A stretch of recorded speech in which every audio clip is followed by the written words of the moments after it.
Goodbye, Gloria.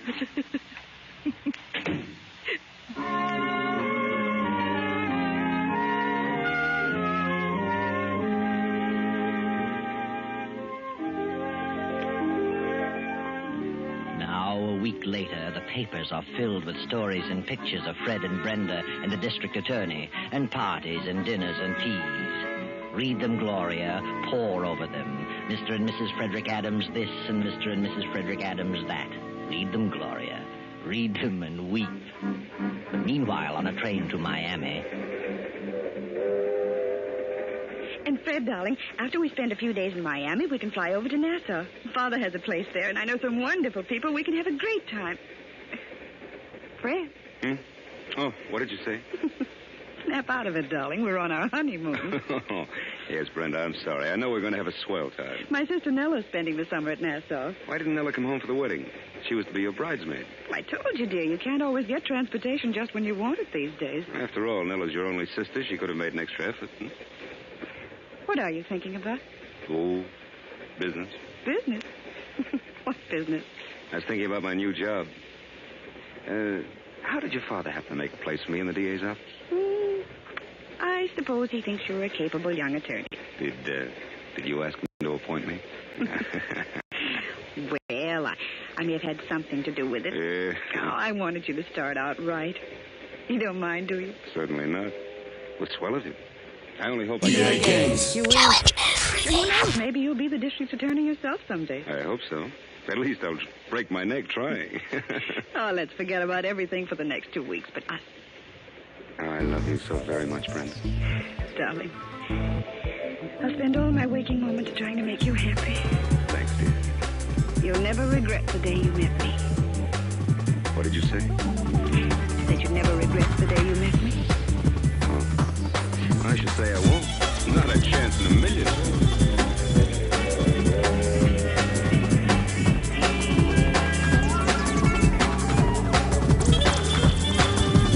Now the happy honeymoon is over.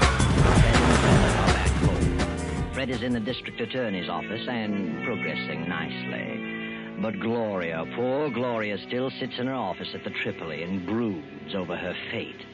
She scans every item in the society columns, searching for news about Fred and Brenda. And every item, every picture nurtures her resentment. And her resentment slowly turns to hate. And finally something snaps in her mind and she begins to harbor thoughts of revenge. Yes, revenge. Joe! Joe! Yeah? What are you yelling about, Gloria? I wasn't yelling. Close the door. Sure sounded like yelling to me. I said I wasn't yelling. Okay, I apologize. No, sit down. Oh, look, Gloria, what's eating you? Why don't you get out of this office? Go out and visit with the customers the way you used to. Why should I? Well, they all miss you. They're all asking, where's Gloria? I run out of excuses. I didn't call you in here to talk about the business. Well, maybe not, but I thought it was time I said something. Where's the evening paper? I didn't get it. Why not? Oh, look, Gloria, snap out of it, will you? Why don't you quit hunting for news about Fred? You're only driving yourself nutty. Fred was a nice guy, but he's gone. He's married. Forget him. I can't. Well, you could try.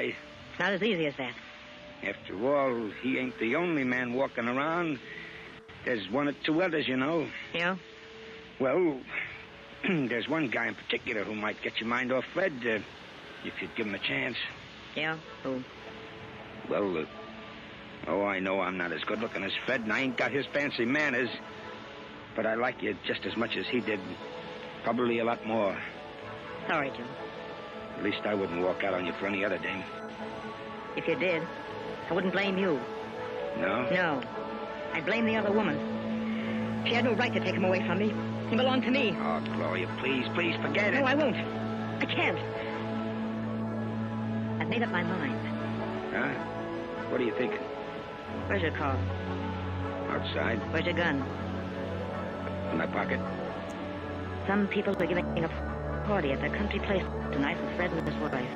But, Gloria... But Fred was called out of town on business. They're giving the party anyway. And she'll be there. Friends will be there. So what? Go wait. And follow her when she leaves. Wait a minute. Nothing doing. I ain't bumping off no woman. Sit down and shut up. You're crazy. You're gone absolutely nutty. I'm getting out of here. You're driving me to that house. I won't. No? I wonder if the police would be interested in knowing who killed Lefty Hanlon. Gloria, you wouldn't. Wouldn't I? Well... Okay, you win. Better. Go get in your car. I'll go out the back way and meet you in the alley.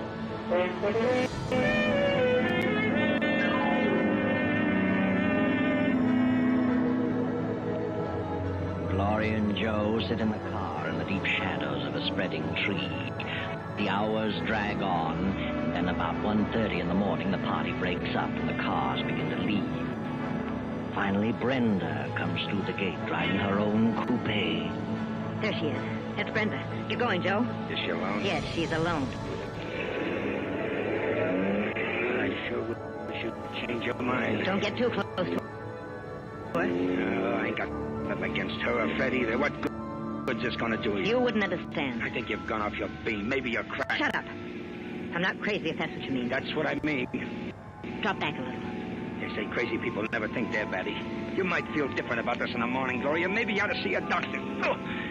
Cut it out. Cut it out. What do you get off slapping people? Move along. You're losing her. Well, lay off that rough stuff. Or I might decide to change my mind about the whole thing. Nah, you won't change your mind. It'd be funny if something happened to you. If anything happens to me, there's a letter in my safe that tells all about you. So you better see that I get back to the AAA. Okay. I was only kidding. Yeah. We're coming along to that long stretch now. No cars behind us and none coming. Step on it now. Run her off the road. Now. Run her off in that ditch.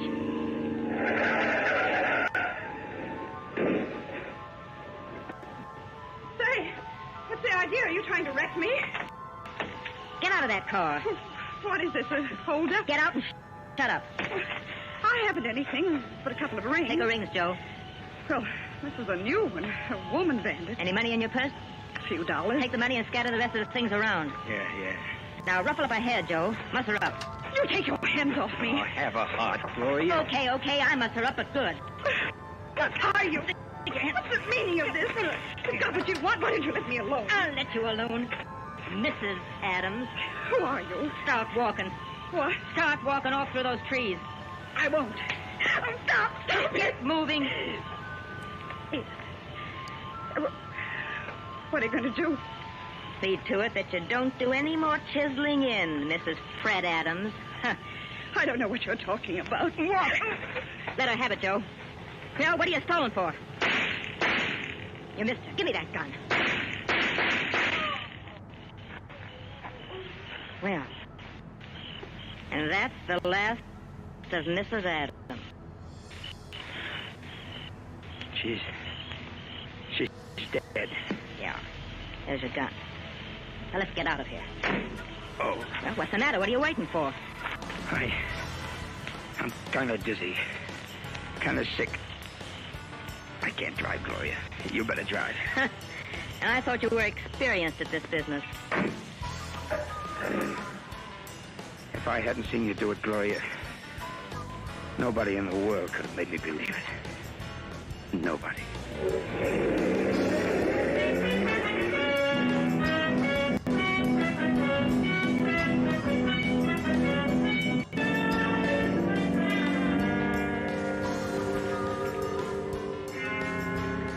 Anything about it in this morning's paper, Joe? No, not a thing about it.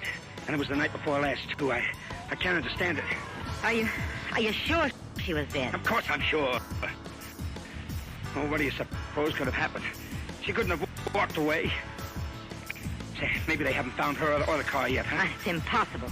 At the main highway, hundreds of cars passed there in the course of a few hours. Well, maybe they've seen the car but just thought it was a wreck. Yeah, maybe that's what it is. Hey, you better lay off that stuff, Joe. You've been Ricky for 2 days now. Yeah, but I need it.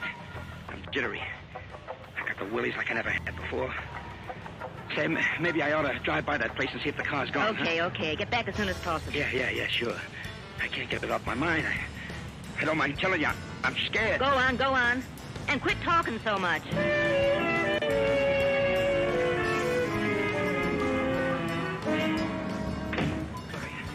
Gloria, I went out there. Yeah, well, I know. What did you see? Nothing.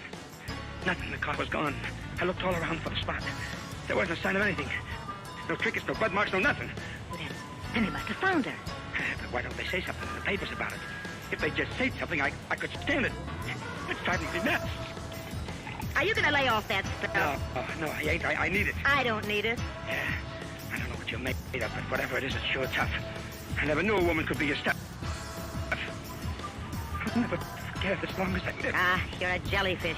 I can understand one guy rubbing out another one for doing something against the gang, but I never thought I'd see a woman do a thing like that. And for no good reason. There was a reason. And shut up. I couldn't have done anything like that. You could have turned me in first. There she was, laying there, covered with... Shut up. It's funny, this stuff don't seem to have any effect on me. It's just like some water. Get hold of yourself. Poor kid. I never felt so miserable in all my life. Did you get the late papers? Yeah. Here you are. Well, anything in it? No. No. Not a word. Hey, maybe we didn't do it, Gloria. Maybe it was just a nightmare. No, we did it all right. And proper. If I don't hear something soon, I'll go crazy.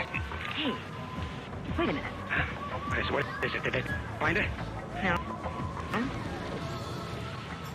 Well, what do you know about that? Well, what is it? What is it? Look at this picture. Smoke. It's her and Fred. Mr. and Mrs. Fred Adams attend the races. When? Yesterday. It isn't possible. But it's her. I know it's her, Gloria.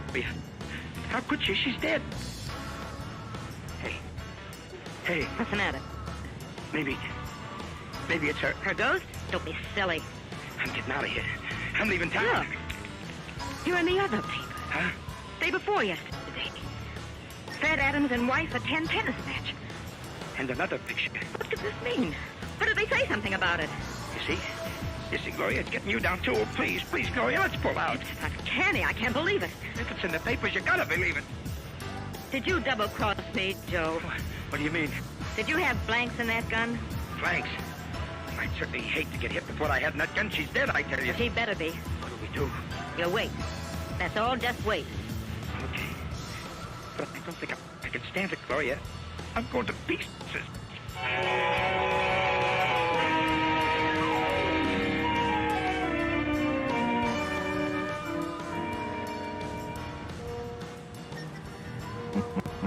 But they did wait.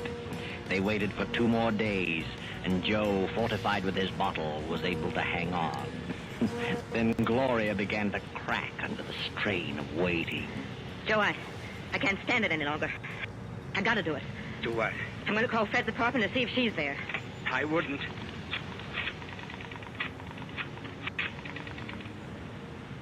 Hello? Is this the Adams apartment? Is Mrs. Adams there? An old friend from out of town. Yeah, thank you. She's there. Holy gee. She answered. I heard her.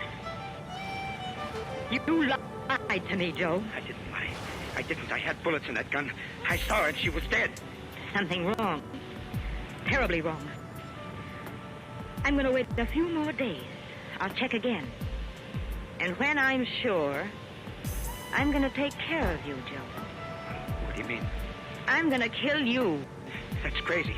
I don't think it would be safe to have you walking around and talking. Gloria, listen. Come on, we're going to my apartment and wait. The story's bound to break sooner or later. I'd rather get out of town. You're coming with me in my apartment. Get moving.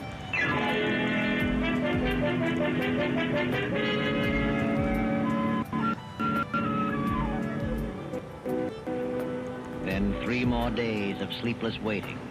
Tenseness grows and grows. The suspense is almost stifling. Poor Joe can neither sleep nor eat, and Gloria becomes pale and drawn. Then Joe finally emerges and goes on a little scouting tour about town to see what he can learn. Then on the next night, a knock at Gloria's apartment door. Who is it? Me, Fred. Fred. Wait a minute. Hello, Gloria.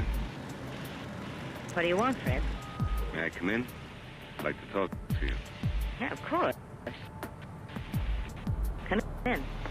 It's rather late, but, well, I had to talk to you. What about? Never expected to see you around here again. Well, I was lonely. I had to talk to someone. Lonely. Well, sit down. Thanks. You look kind of tired, Gloria. What's wrong? Well, since you mentioned it, you look a bit weary yourself. What's wrong with you? Oh, nothing much. I sent you a check clearing up what I owed you. Did you get it? Yeah. There's something wrong, Fred. What is it? Oh, little trouble, that's all. Sort of trouble. Domestic? Domestic. What do you mean? That isn't. Isn't possible? Is that what you're going to say? Yes. I thought you were quite happy with your wife. Well, things can develop suddenly. I certainly found that out. Well, what happened? Or do you want to tell me? Yes. As a matter of fact, I do. Guess that's why I came here. You're always so darn understanding. You always knew the answers to things. But what happened? Well, I guess I really didn't belong in the upper crust. You had it figured out about right. Everything was all right until Brenda started to shape my career. Shape your career? Yes. She had everything all planned out for me. She and her father had it all figured out. I wanted to go into the DA's office and move up on my own initiative. They didn't want it that way. They wanted me to start out as a big shot. She leave you? Yes, we just agreed to disagree. Well, where's she now? Her father's place, I suppose. When did she leave? Yesterday? Yes. Are you sure it was yesterday? Of course. Why do you ask that? Well, no reason, I suppose. I just can't believe it. Seems a shame. Well, I'm very sorry for you, Fred. Believe me. I know how you feel. I was let down with a dull thud once. Were you? You should know. Oh, Gloria, I was such a fool. You were right. I should have listened to you. You could see what was coming, and I was too dumb to realize it. Have you forgiven me? Yeah. Yeah, Fred. I'd have to forgive you. I love you so much. I've never been able to forget you for one single moment. I'm sorry, Gloria. Terribly sorry. Fred, I got a strange feeling. I don't know what it is, but I've got a feeling you're not telling me the truth. What? You mean you don't believe me? There is something you haven't told me.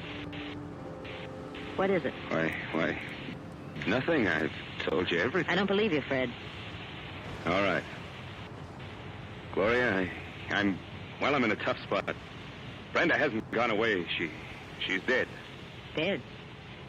What on earth do you mean? Yeah, she was found dead beside a car a number of days ago. The day after we had a nasty argument, but I didn't do it. There have been many threats against the district attorney and members of his family. It may have been any one of a number of persons. Nothing's been said about it in the paper. I know that. I know it. They purposely kept it quiet, hoping the real killer would show his hand. That's silly. Why should he? I don't know. Oh, darling, it's all a mess. I'm completely worn out over it. I know they suspect me. I don't know what to do about it. Gloria. I seen her. Who? She was standing under the lamppost at the corner. She spoke to me. She said, "Hello, Joe. How's Gloria?" Shut up, you're drunk. No, it was her. It was Brenda. I ran for the elevator, and as the doors closed, she was coming into the lobby. She was terrible. All pale and awful looking. You simpleton, you got the snakes. No, it was her. And she's coming up here. It's her. I don't want to see her. I can't look at her. I can't stand it. Joe, turn on the lights. I won't. Turn on those lights. Never mind the lights. I can see you. All three of you. Brenda. What do you want? So you, Gloria. Yes. Yes, I met you for the first time not many nights ago. On a deserted highway. Joe, it is her. Come out of the corner, Joe. I can see you. Joe, the man who pulled the trigger. I didn't. What do you want? So, Fred, you were in on the plan, too. You wanted me out of the way because of Gloria. You were back of the whole thing. No, Brenda, no. I had nothing to do with it. You decided you'd made a mistake, that you wanted Gloria. I didn't. I swear I didn't. Tell him, Joe. Tell him how you shot me down. You had the gun. Tell him or I'll... No. Keep away from me. Don't touch me. I'll tell. I didn't do it. She did it. Gloria did it. I couldn't. I didn't have the nerve. He's lying. I didn't do it. Go ahead, Joe. Spill it. I ain't gonna take the rap for this. Gloria went off her beam when you married Brenda. She went crazy with jealousy. She knew about that party. And she made me drive her out there. We followed Brenda and then ran her off the road. She tried to make me do it, but I couldn't. I fired wild, and Gloria grabbed the gun from me and let her have it. He's lying. How could she make you do it? She threatened me. She's got something. Shut up. I don't care. She can tell what she knows about me, but I can prove that she killed Brenda. How can you prove it, Joe? I wore gloves. I still have the gun, and the only fingerprints on it are Gloria's. You done it. I figured she might try to double-cross me. What about it, Gloria? All right, I did it. I shot her. I couldn't stand it any longer. Turn on the lights, Joe. Hey, she ain't dead. It's her. It's her. Brenda ain't dead. Good Lord. Oh, yes. Brenda's dead, all right. Quite dead. What is she? You'll find out, Gloria. What a strange quirk of fate. It was your money that caused all this. It was you who put me through law school so that I could defend you. But now, I'm sorry to say I'll be forced to be your prosecutor. Sorry, Gloria. Terribly sorry.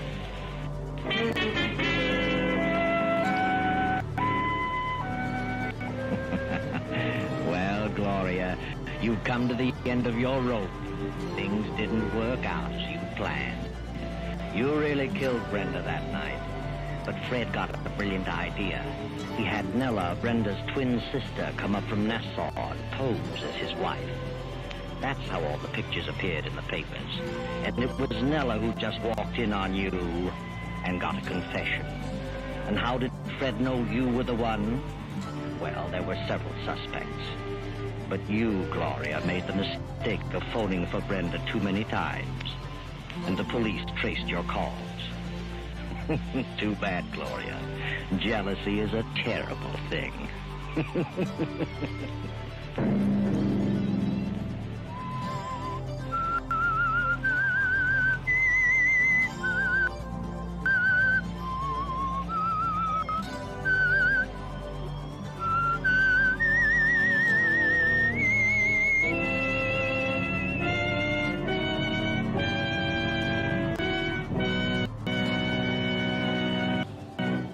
CBS has presented The Whistler.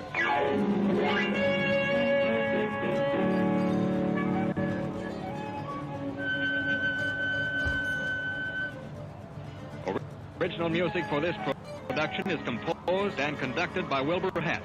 The Whistler is written and directed by J. Donald Wilson and originates from Columbia Square in Hollywood. Next week, Sunday at 9:15. I, the Whistler, will return to tell you the strange story out of the fog. Good night. This is the Columbia Broadcasting System.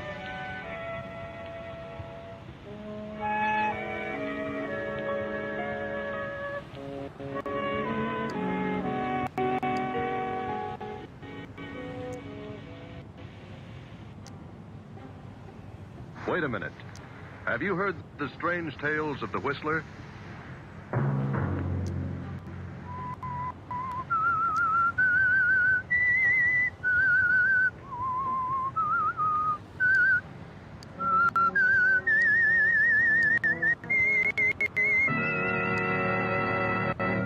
I'm the Whistler.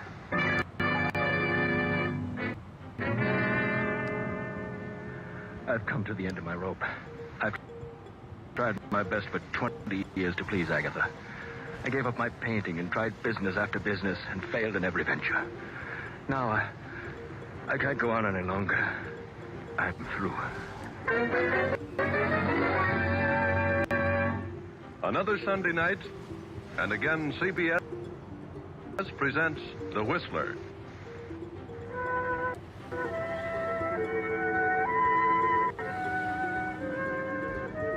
I, the Whistler, know many things, for I walk by night.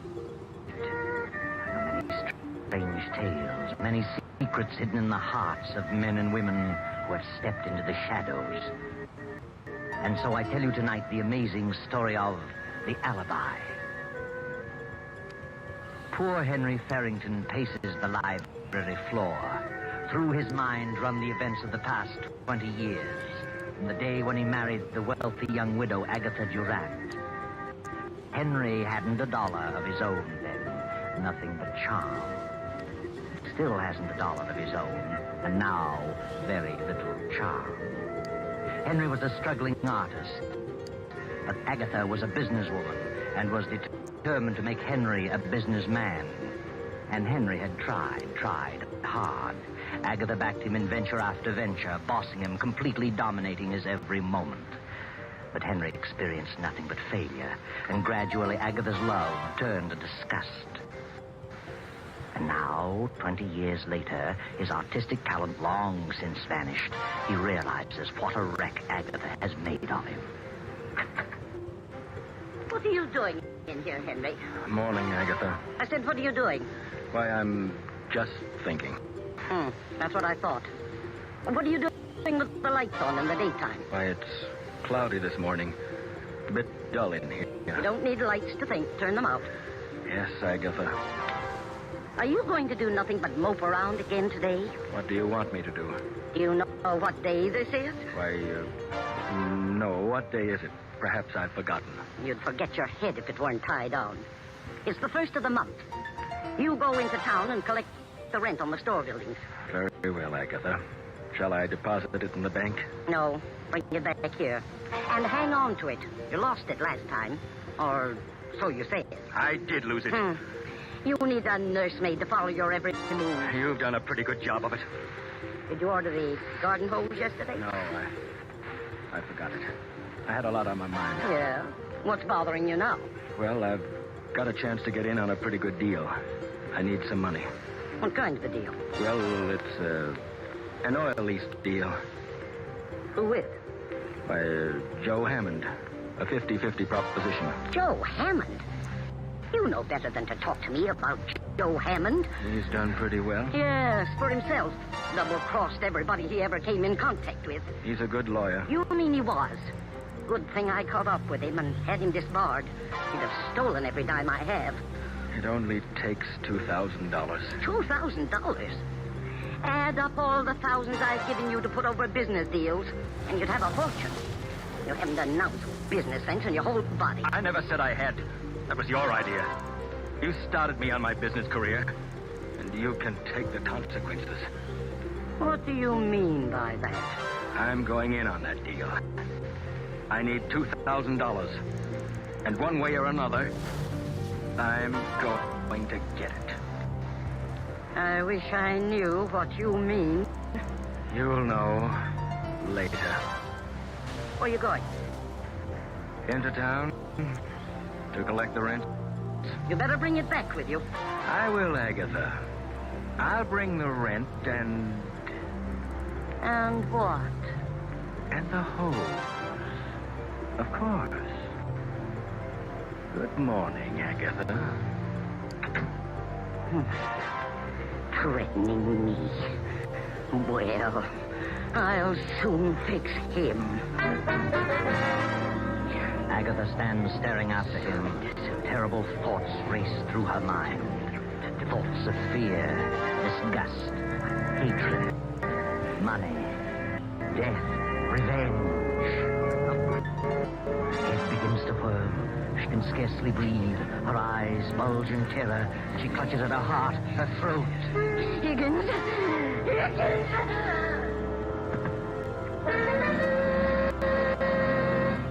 Higgins, the butler, rushes in, realizes at once that Agatha has had another of her heart attacks, carries her to the Davenport, gives her a dose of her stimulant, and calls Dr. Johnson. I heard her call to me, but she was unconscious when I reached her, Dr. Johnson. I gave her some of her heart medicine. And I don't remember her having one of these attacks for several months, Higgins. She's had one a week for the last 4 or 5 weeks, Doctor. Oh, dear. Well, she'll pull out of it in a few minutes. Her heart's in a terrible condition. She's been under some extreme emotional strain. Oh, yes. She's coming round now. Morning, Agatha. Huh? Oh, what are you doing here? You haven't been eating enough apples. Who sent for you? What's happened? Why, well, ma'am, you had another attack. I called Dr. Johnson. Attack? Nonsense. No, it isn't nonsense, Agatha. You've had one of the worst attacks you've ever had. Oh. Believe me, if you don't drop all this business worry and control your temper, well, you won't have many more. Oh, bosh. Tell me, what brought this on, Agatha? Some deal turn out badly, lose little money someplace? No, I didn't. Oh, all right, Agatha. But I'm warning you, you'd better slow down, forget business, and control that temper. Do you realize what your blood pressure is? No, and I don't care. Oh, dear. Henry must have pulled a dilly. Who said anything about Henry? Oh, no. Take it easy, Agatha. You know, you're your own worst enemy. Well, I'll be running along. Good. Plenty of rest and quiet, and no temper. Goodbye, Agatha. Goodbye.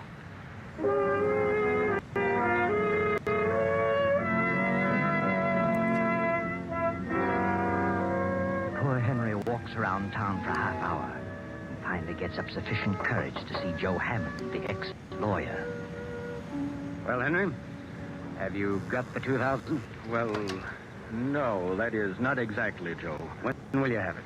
I can raise it, but it'll take a little longer than you gave me. Now, look, Henry, I bought that lease and gave my check for 4,000. Your check bounced. You didn't have a dime and you knew it. Now I'm caught short because of you. And you'd better dig up the 2,000 or I'm turning it over to the county attorney. I'll get it, Joe. How will you get it? I'll figure it out. Did you ask your wife? Yes. But she refused when I told her it was a deal with you. Oh, you're a sap, Henry. You know she hates me. I've told her she was all wrong about you. I couldn't stand to be around a woman like that. Sometimes I can hardly stand it myself. I'd kill her. What did you say? I said I'd feed her ground glass. She's done enough to me. And if I had to put up with her as you have, well, I'd do something about it. What would you do, Joe? I'd wring her neck. I can't stand a bossy woman. You'd kill her, would you? Oh, well, I'm just speaking figuratively. You've tried hard, Henry. You've done your very best to be a successful businessman. It isn't your fault. So far, you've failed, and she's sore about it. Left her entire fortune to her niece, a mere nitwit of a girl just out of school. I know, but she took out a $50,000 policy payable to me. Oh, what good does that do you? If you die first. But she isn't very well, Joe. She may live for years. You may bump off tomorrow. Yeah. Oh, of course, I doubt that. Nothing wrong with you that a bank account wouldn't fix. Is there? No, I guess not. She's got all the money she'll ever need. She's not in a jam. She's seen everything. And it'll all go to that niece. Except the insurance made out to you. That's payable in a few days, you know, after death. Yeah? I'm in a jam, Henry, and you're in a jam. You better start figuring some way out. I'll give you to the end of the week, Saturday at noon. You mean you must have the money by then? Oh, no, not necessarily money. Just some sort of assurance that you know where you can really get it. I see. Yeah. We'll think it over. And I'll always be around if you want any legal advice. Thanks, Joe, for the extension. I'll be in touch with you.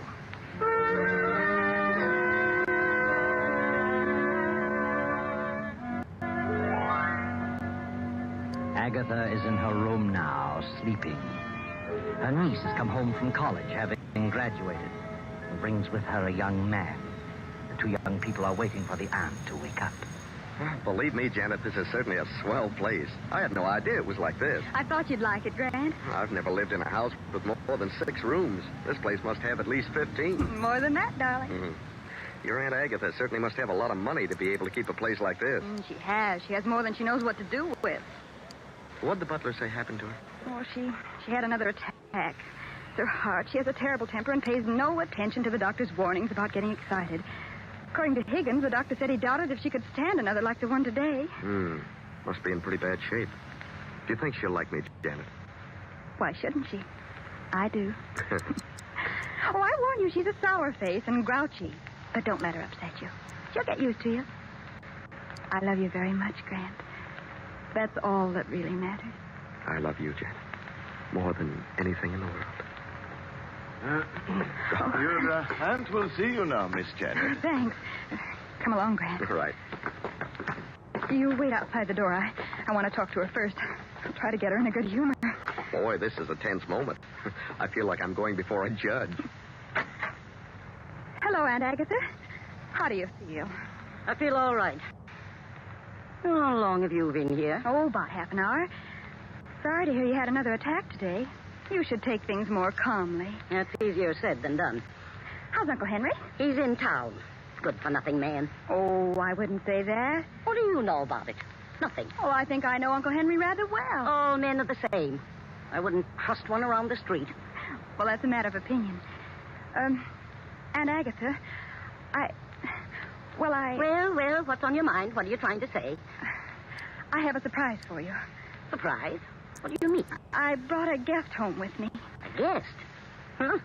Least you could do was warn me. Who is she? It isn't a girl. Who, then? Just a minute. Come in, Grant. Aunt Agatha, this is Grant. Grant? Grant who? Grant Collins. I'm very happy to meet you, Mrs. Farrington. What's he doing here? He's going to stay here for a while. Why? Well, because I asked him to. Well, I didn't ask him. But, Aunt Agatha, you don't understand. I understand, all right. And I don't need any explanations. Is this an example of what you've been doing at college, running around with men? Well, this is different. Grant is more than just a friend. I have enough trouble around here now without taking on any more. You'll have to leave at once. What? You don't know what you're saying. I certainly do. Perhaps I can explain You it. keep out of this. This doesn't concern you. I'm afraid it does concern him, Aunt Aggie. Well, who is he? Where'd you meet him? What does he do? Well, I'm just an ordinary person. I haven't come from any great family, if that's what you mean. And I haven't any money. What's your business? Well, I haven't any regular line. I've done a lot of things, but I'll hit on something. Another one. Just like Henry. You ought to have more sense than that, Janet. But I love Grant. Nonsense. And I love Janet. Young man, you better leave this house before I lose my temper. I'm not going to have my niece throwing herself away on a nobody. Now get out. Just a minute, Aunt Agatha. This is my home, too. Grant is here at my request. Is that so? Your home, hey? It's your home only so long as I choose to make it so. You're my heir, but if you dare to defy me, I'll change that quicker than you can bat an eye. Oh, you're jumping to conclusions. After you get to know me better, I think you'll like me, Aunt Agatha. Aunt Agatha. What do you mean by Aunt Agatha? I'm your nephew. Did you say nephew? Yes, he did. Grant and I are married. Married? We were married today. How dare you? How dare you do such a thing without Now, consulting please, me? Aunt Agatha, don't let yourself get excited. Get out of here. Get out. But please, Mrs. Farrington, give me a chance to explain. This marriage will be annulled immediately, Janet. Or I'm through with you. Do you hear? I'll change the will and leave you nothing. It's final. Now get out. Get out, both of you. Leave me alone. Get out. Come on, Grant. Let's leave her alone before she has another attack. What do you think we should? I'm all right now. Leave me alone. Say, I never expected anything like this. Neither did I. She certainly is in a bad way. Yes, I didn't realize it was quite this serious. She's in a terrible mental state. Well, this is a pretty situation for us. Oh, I don't want you to leave, darling. You better wait a few days until she's better. There must be some way to win her over. I hope you're right. I'll have a talk with Uncle Henry. Something's happened to cause all this. I'll find out as soon as he comes in. Now, don't worry, darling. Everything will be all right. I hope so. I'll just keep out of her way for a few days and see what develops.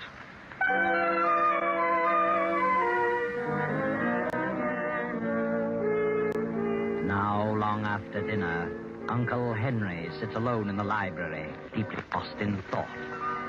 On the desk before him is a small calibered revolver. His fingers toy with the weapon. And as the door opens, he slips the gun into his desk drawer. Janet closes the door and steps into the room. Uncle Henry, Huh? Oh, come in, Janet. I wanted to talk with you alone. Talk with me? Very well.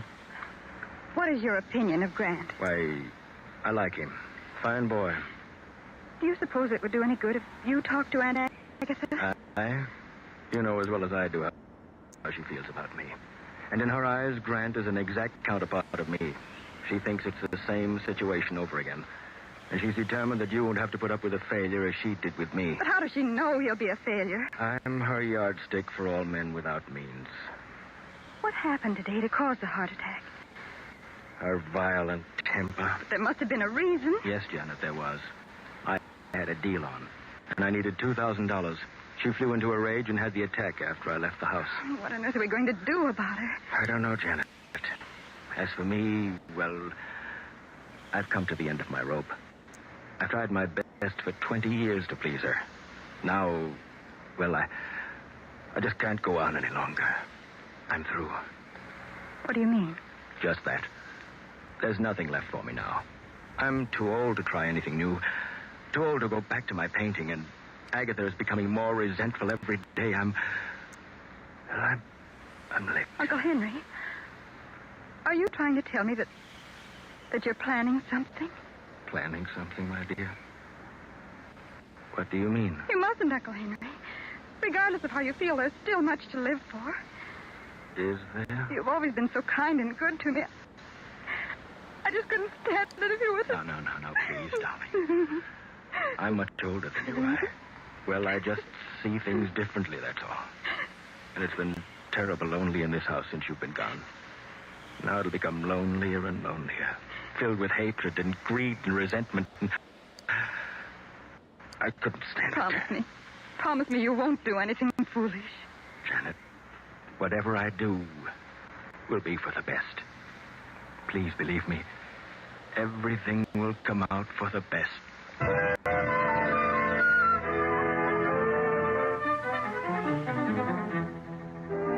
Around 12 o'clock that night, Janet, Grant, and Henry go to their rooms. The big house settles down to sleep. Then, 2 hours after midnight, Agatha stirs uneasily in her bed. An eerie figure in white stands beside her. She opens her eyes. Well, who's there? I want you, Agatha Barrington.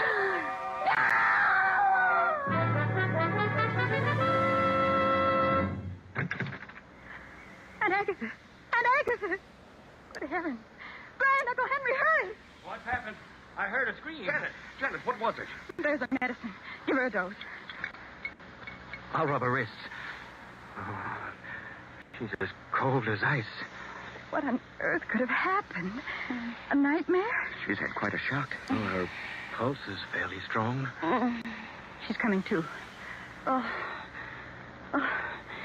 What happened? Well, you screamed. You had fainted when we got here. Yes. There was someone in this room. I saw it. Saw what? I don't know what it was. It was a figure in white. Auntie, you must have had a nightmare. Maybe so. It could have been a nightmare, but it seemed so real. Look. The window to the balcony is open.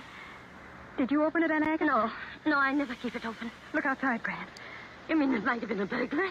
My diamonds. It could have been a burglar. And your scream frightened him away. Look in the box in the drawer. I did. They're all here. Not a sign of anyone outside. Do you feel better now? What's happened, ma'am? Anything wrong? No, Higgins, nothing's wrong. Go back to bed, all of you. I'll be all right. And lock that balcony window.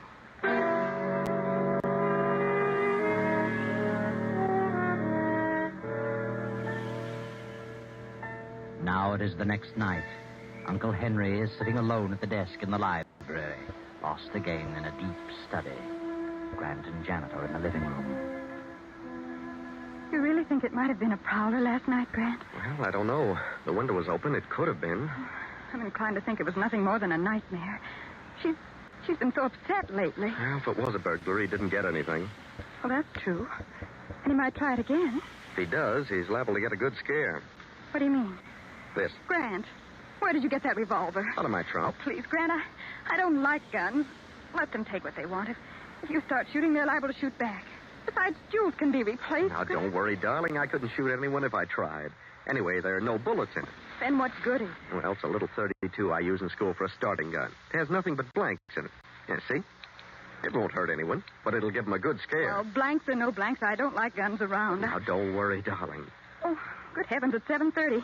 I'd better get dressed or we'll be late for the Morrison's party. Oh, yeah, you better hurry. I'm all ready. I want to see about the car. Oh, Higgins. Yes, sir. Come in, sir. I was just having a little coffee and a bite to eat. Would you care for anything, sir? No, thanks. Did Rollins check my tires and gas? I did, sir. Rollins and the others are all off tonight. I put your car in front. Oh, thanks. Excuse me, sir. The Farrington residence? Yes? Oh, yes, Mr. Hammond. He's dozing in the library. I'll get him. What? Oh, I see. Yes. Yes, I'll tell him. Goodbye. Joe Hammond wants Mr. Farrington to come over to his place this evening. I'll tell him. Excuse me, sir. Anything else I can do for you? Oh, no. I'll be running along in a few minutes.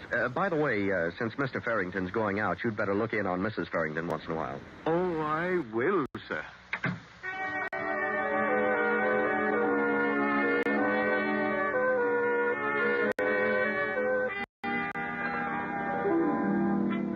So Grant and Janet drive to the Morrisons' estate to attend a charity lawn party. And Henry goes to talk things over with Joe Hammond, the ex-lawyer who holds Henry's bad check. Then, toward midnight, the lawn party breaks up and Grant and Janet return home. Well, that was a wonderful party, Grant. I never saw so many people. Friends I haven't seen for 4 years. I was thrilled to death. Yes, it was quite an affair. I wonder how much they raised. Good many thousands, I imagine. And did that red-headed gal sell war bonds? I'll run up and see how Aunt Agatha is. I'll be right down. Right. I think I'll have a nightcap. Want one? No, thanks. Hello, Grant. Oh, hello. Party over already? Yeah, big affair. Had a great time. I got to talking business with Joe Hammond, and first thing I knew, it was almost midnight. Gran, call Dr. Johnson. What? Janet, what is it? Aunt Agatha. Come quickly, Uncle Henry. Call Dr. Johnson, Grant. You can't get him, call the emergency hospital. Get a police ambulance.